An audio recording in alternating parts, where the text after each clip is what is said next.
내가 많이 말고 미담 때문에 이게 생각보다 되는 우리 배고배라는 거 민다 산장 같은 데나 이 사람 되는 나 우리 작다고 하면서 이 미리나 거에 저걸 모여서 그런 거에서 비싼 미리나 뒤에 하는 것으로 그래 크리스마스 나이 크리스마스 만나면 참 좋아 내가 사고가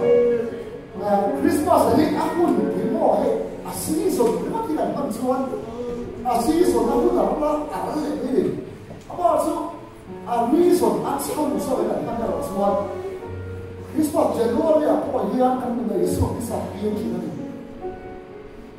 미소 이야 크리스마스 같은 게 참여를 이제 제가 그래서 그래서 가본 윈도우스에 뭐를 담아내 마찬가지로 한번은 그때 방문순도 되고래 도를 그래서 이거를 그래서 혹시 이 크리스마스나 이게 애들은 뭐하면 깔아서 트라벨 바람이 있었는데 알아보고 보니 밖에 민폐가 알아보고 보니 그래서 와야 되니까 라라 애들 방문순도 되고래 도를 밖에 가는 사람 크리스마스가 없어라 크로스 크로스가 나중에 만나서 크리스마스 크리스마스는 예수 그리스도 하나로 딱 섬이라고 비하기 알았어. 그때는 손간 봉투 나가는 내롱비엔 마다 내롱비엔 마용비 밀로 밀로 산담도 밀로 루어 막 바티안 수와 기마시아 마데도 카 바티안 들루아 수와 예수 그리스도의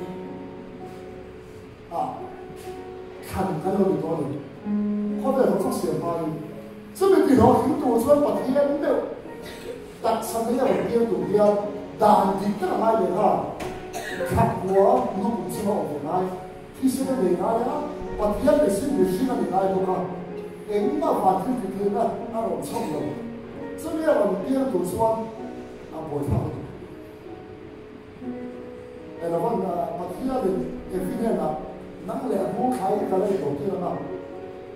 이 알루스 알아도 피티나 아기야는 피티나 내가 알아서 되는 예수와 비하는 알아보고 보서는 그래서 많이 딩되고 딩다 힘모가 공부가 일단 박보수도 되고래 또 이라가 엘레 바람 미스코는 내가 사가도 뭐요 아까 이때는 박보라마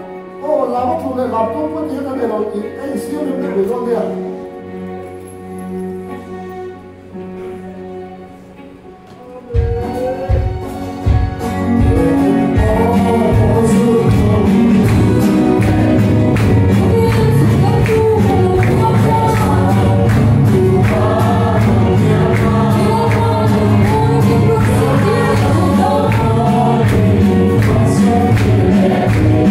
Let's go.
trong thời gian sau này không chịu chịu đó học rồi nên đầu tuần này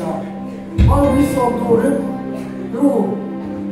những sớm tôi đến hoàn qua nó mà lên là bao nhiêu số đến hoàn qua nó lên thì hallelujah là ba phần cái hít ta đi sang được không